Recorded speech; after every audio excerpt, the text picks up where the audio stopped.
Hola, muy buenos días. Bienvenidos a EPG Pathshala de Español. Estamos en el paper 9 que se titula Literatura medieval. Me llamo doctora Alka Jespal e imparto clases de literatura española medieval en la Universidad Nehru de Nueva Delhi. En este módulo hablaremos del Mester de Clerecía. Los autores de clerecía siguen la norma clásica del enseñar deleitando y pretenden educar, instruir, aleccionar, etc. A menudo la obra entera es un ejemplo de marcada intención didáctica. Lo que hay que recordar es la palabra mester.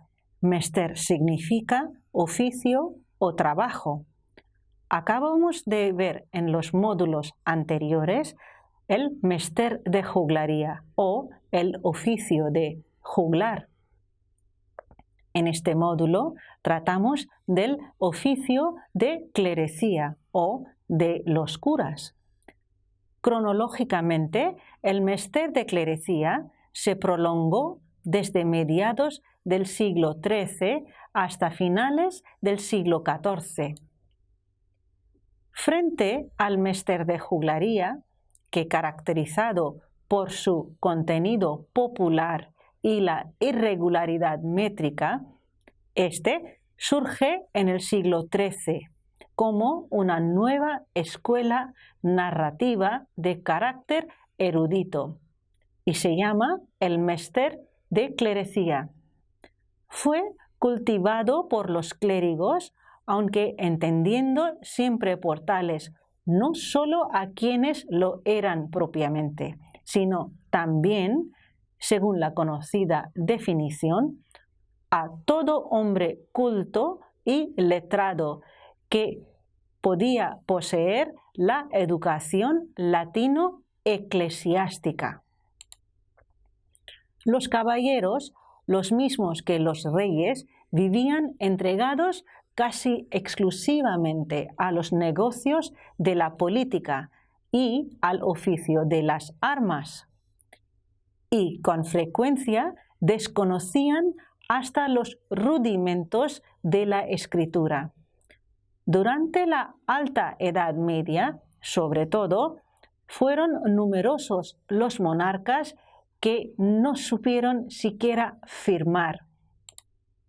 El pueblo, por su parte, entendiendo como tal incluso en su más amplio sentido a la clase media o burguesa, tardaría aún largo tiempo en incorporarse al mundo de la cultura literaria con el nacimiento y desarrollo de las ciudades. El saber, entonces, se refugia en los monasterios y durante siglos es patrimonio esencial de los clérigos, de los curas, de donde nace la atribución de este carácter a quienes se entregan al estudio, aunque no fuese aquella su condición real. Clerecía y saber se hacen sinónimos. Estos clérigos letrados habían escrito hasta entonces sus obras en latín, pero debido al uso creciente de la lengua romance y por tanto al hecho de que cada día iba siendo menor el número de los que podían entender el idioma clásico, acabaron por descender al cultivo de la lengua popular con el propósito de difundir entre las gentes el saber que atesoraban en sus bibliotecas. Ahora os voy a presentar un verso muy famoso. Quiero hacer una prosa en román paladino en el cual suele el pueblo fablar a su vecino. Este verso es muy famoso y lo pronunció Gonzalo de Berceo, un clérigo y autor muy famoso de esta época en los comienzos de su obra Vida de Santo Domingo de Silos. ¿Y qué significan estas líneas? Aquí dice: yo quiero hacer una prosa en román paladino, significa en la lengua del pueblo. Sigue diciendo, en el cual suele el pueblo hablar a su vecino. Quiere decir, aquí indica la clara inclinación del clero a bajarse al nivel del pueblo para que se establezca el proceso de la comunicación.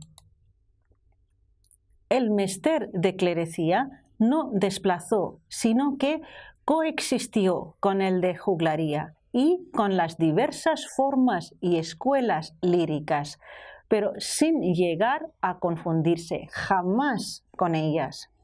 Mantuvo siempre su carácter peculiar y no fue nunca ni la poesía del pueblo ni de la clase del militar. Y mucho menos, como tantas veces, la lírica no llegó a ser mera letra de canciones para las fiestas y diversiones de la multitud. La separación entre uno y otro mesteres, quiere decir el de juglaría y el de clerecía, no siempre es tan radical como podría parecer a primera vista. Por lo pronto, emplean ya el mismo idioma y se dirigen a un mismo tipo de público. Además, no es infrecuente que los clérigos extraigan temas de la cantera popular o de la tradición épica, al menos como elementos accesorios. Los rasgos que definen el mester de clerecía pueden resumirse en los siguientes.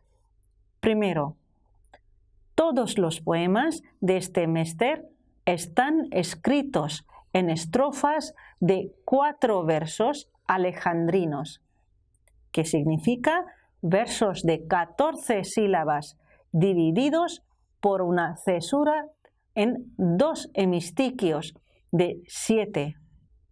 Tiene una sola rima consonante. Entonces, este verso también se llama tetrastrofo monorrimo o la cuadernavía o versos alejandrinos. A diferencia de la habitual irregularidad métrica de las gestas, los poetas de clerecía respetan con tenaz consonancia su riguroso canon métrico. Diversas imperfecciones en la medida de los versos se pueden atribuir a errores de los copistas, no de los autores. El lenguaje del mester de clerecía pretende ser mucho más cuidado y selecto que el de juglaría, lo cual es expresado en la segunda estrofa de la obra Libro de Alexandre, que apareció en la primera mitad del siglo XIII. Es un poema que consta de 10.000 versos. Este verso al que aludimos sigue así. Mester traigo fermoso, non es de joglaría. Mester es sin pecado, caes de clerecía. Fablar curso rimado por la cuadernavía, a sílabas contadas caes gran maestría. Como leen, aquí está muy claro lo que el autor quiere proponer y utiliza las mismas medidas de expresión de las que habla en estas líneas. Dice que lo que aquí dice es que presenta un mester nuevo, hermoso, que claro, no es de juglaría. Es un mester sin pecado, porque los traen los curas, la clerecía. que hablan en curso rimado, quiere decir en rima, en métrica medida, y se habla la cuadernavía. En sílabas contadas, porque eso es muy difícil, hace falta una maestría saber controlar todas estas. La característica fundamental del Mester de Clerecía radica en su temática. Con excepción de Berceo, ninguna obra del Mester de Clerecía abarca temas religiosos.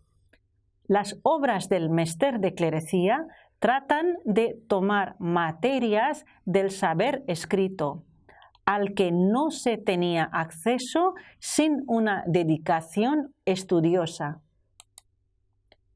Aparte de esto, hay que destacar la acusada tendencia de los poetas de entonces por basarse en fuentes escritas, frente al poema épico que se inspira en hechos históricos, en general coetáneos. Los autores de este Mester de Clerecía parten de fuentes escritas, de donde extraen los temas. Con frecuencia apelan al testimonio del libro como prueba máxima de veracidad y autoridad. Las fuentes que utilizan son, en primer lugar, la Biblia, traducida tempranamente al romance. También son importantes las fuentes latinas, al igual que las fuentes francesas, fruto de las relaciones múltiples entre los dos países. Los autores de Clerecía siguen la norma clásica de enseñar deleitando y pretender educar, instruir, aleccionar, presentando unos protagonistas ejemplares que encarnan destacadas cualidades morales.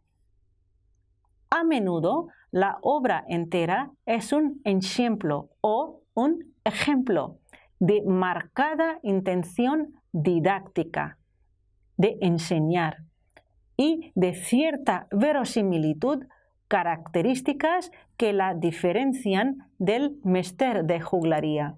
Cronológicamente, este Mester se prolongó desde mediados del siglo XIII hasta ya finales del siglo XIV. Durante el primero de estos siglos se atuvo casi con todo absoluto rigor a los moldes métricos anteriormente hemos descrito. Pero a partir del siglo XIV, aunque se mantiene en sustancia dentro de ellos, abre las cerradas filas de sus tetrastrofos monorrimos para la entrada a formas poéticas diferentes, distintas de carácter lírico y métrico, más breves. Otras veces, por el contrario, aparecen versos de 10 y 6 sílabas. Probablemente bajo el influjo de las formas épicas que tienden ya hacia el cauce definitivo del romance, o se encogen en cuartetos heptasílabos, como resultado de separar los dos hemistiquios del alejandrino.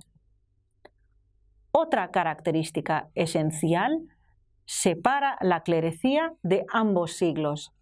El primero de ellos corresponden obras anónimas, con la sola excepción de Berceo, de carácter mucho más impersonal, más rígido y literariamente más objetivo.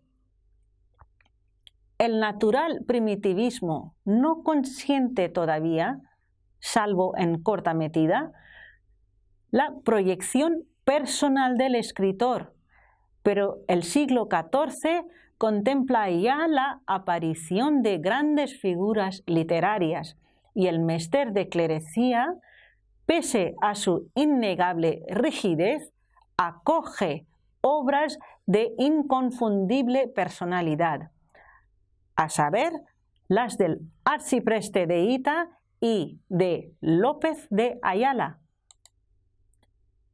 El mester como ministerio o trabajo significaba una especie de deber que tenían todos los hombres, cada cual según su condición, de dominar esta ciencia y ponerla al servicio de algo, hacer de su vida un trabajo o un menester o mester. Clerecía es también un término preciso en varias esferas. En la del saber se entiende como ciencia. Supone el conocimiento del trivium, que incluye gramática, lógica y retórica. Se entiende también como comienzo del quadrivium, que es una progresión lógica del trivium. El quadrivium incluye música y astronomía, además de gramática, lógica y retórica, más la historia natural y la medicina. Solo la aritmética y la geometría quedan fuera, según el autor de Alexandre. El poeta de clerecía es un graduado, un cura vinculado a una enseñanza escolar. El poeta de clerecía ha de dominar la lengua, no cometer faltas, lo que indicó el famoso poeta, sin pecado, sin errores. Tiene que conocer bien las reglas de la retórica, es decir, la métrica, el curso rimado, sílabas contadas, las figuras, el asunto, el tema, y dar a todo ello un sentido moral ejemplificador. Es un oficio de letrados que se sienten orgullosos de su capacidad versificadora, de sus temas y de sus conocimientos de la lengua de comunicación universal, el latín. Las características generales del mester de clerecía.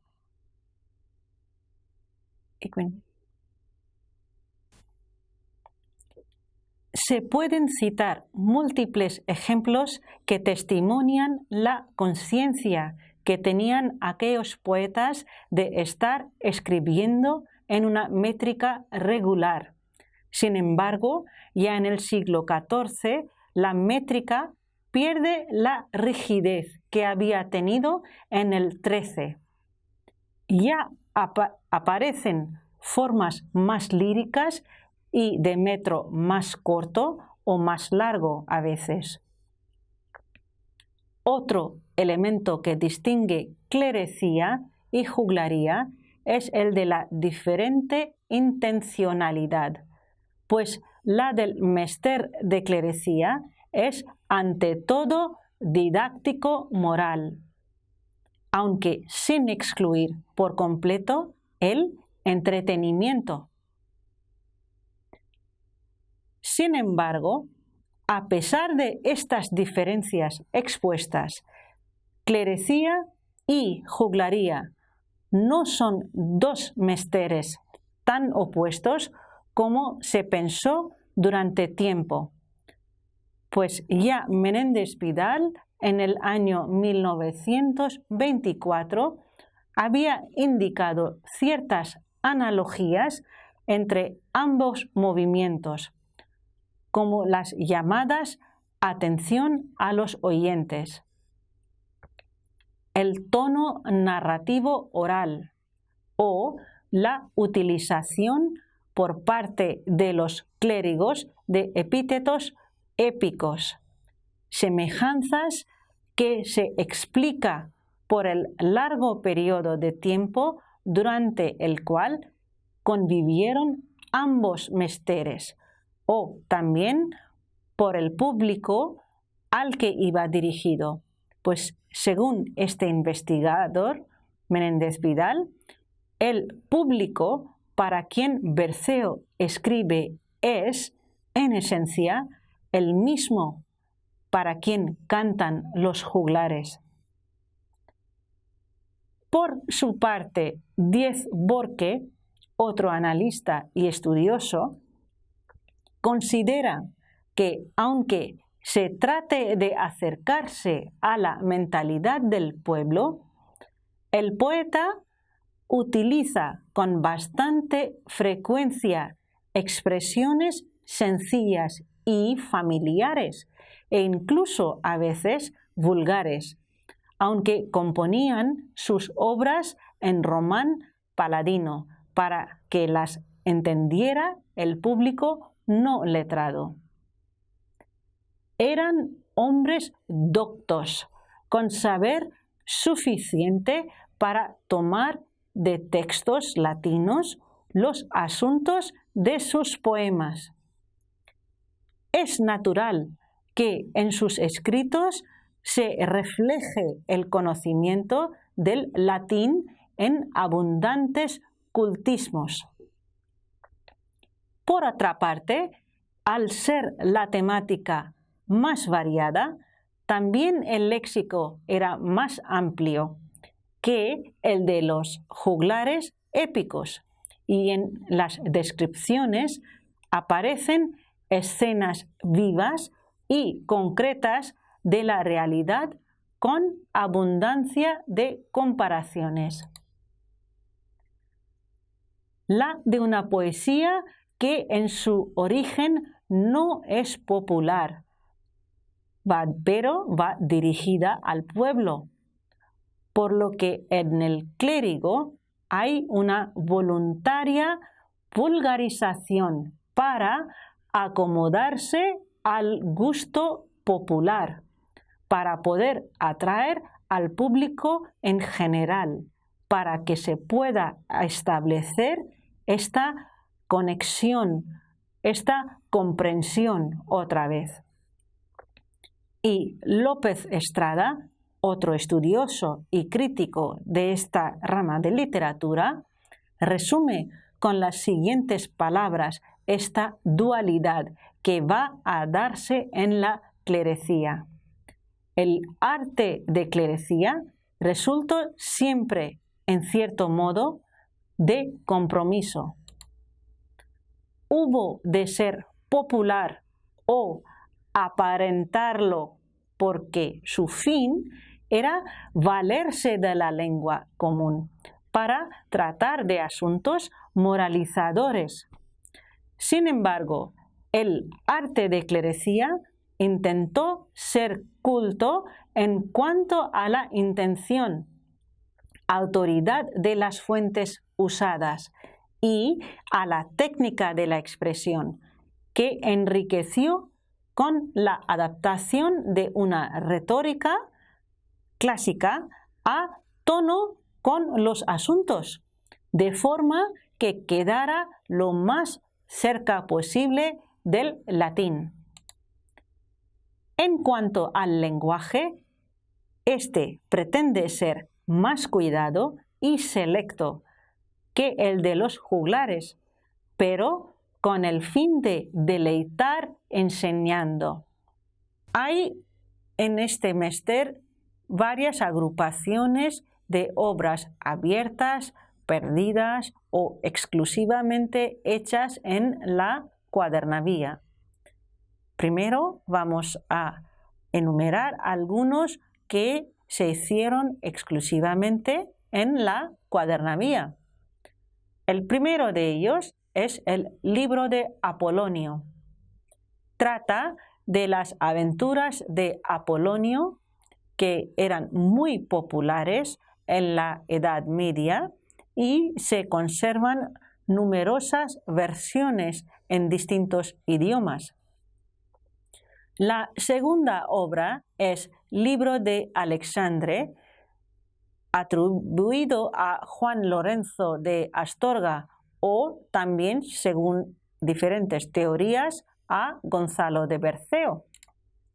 Trata, claro está, de la biografía y vida y hazañas de Alejandro Magno, personaje histórico. La tercera obra es Poema de Fernán González. Es una refundición en cuadernavía de un cantar de gesta abiertas, perdidas o exclusivamente hechas en la cuadernavía. Primero vamos a enumerar algunos que se hicieron exclusivamente en la cuadernavía. El primero de ellos es el libro de Apolonio.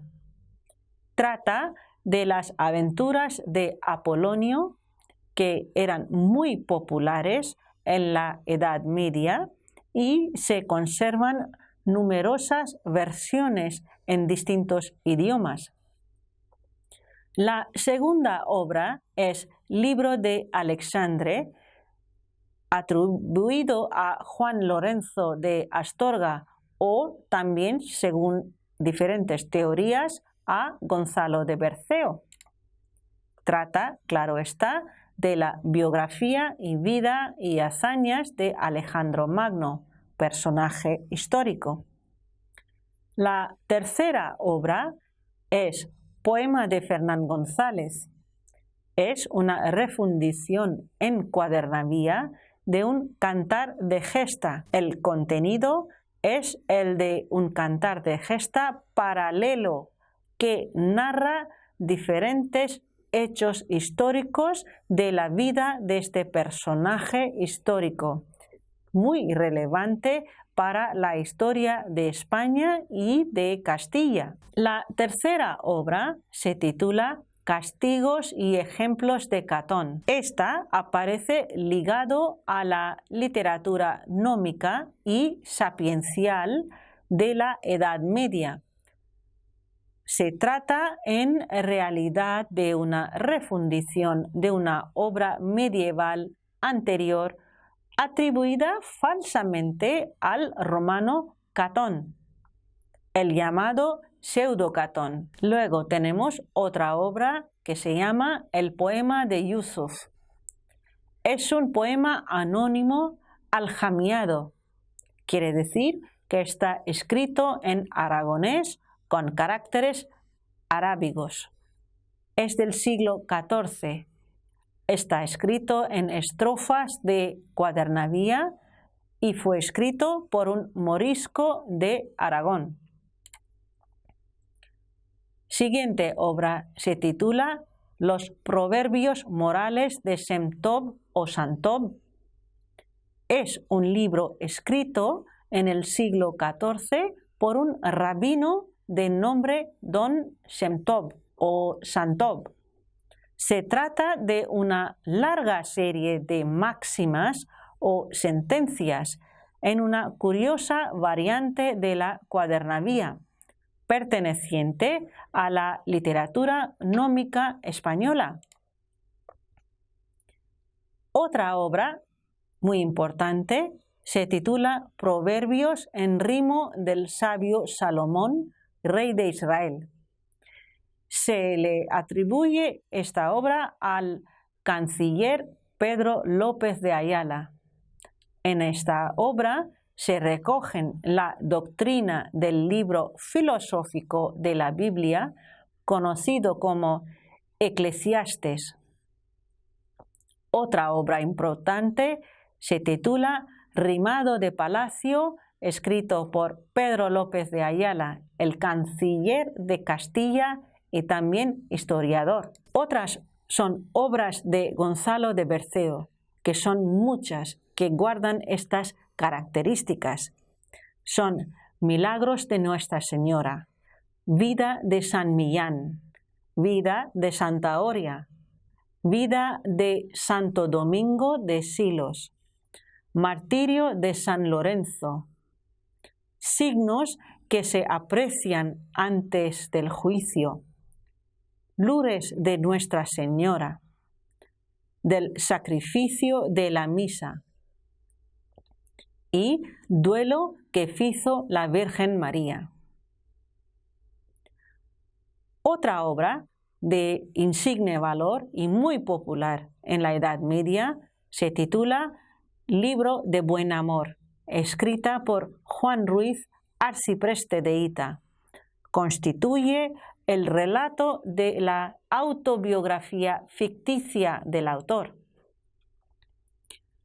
También tenemos obras en otros metros, que son bastantes significativos en números, pero que no utilizan la cuadernavía y pueden considerarse también dentro del Mester. Son Razón de amor con los denuestros del agua y del vino. Segunda es Ay Jerusalén. La tercera es Vida de Santa María Egipciaca. Y otra es Elena y María.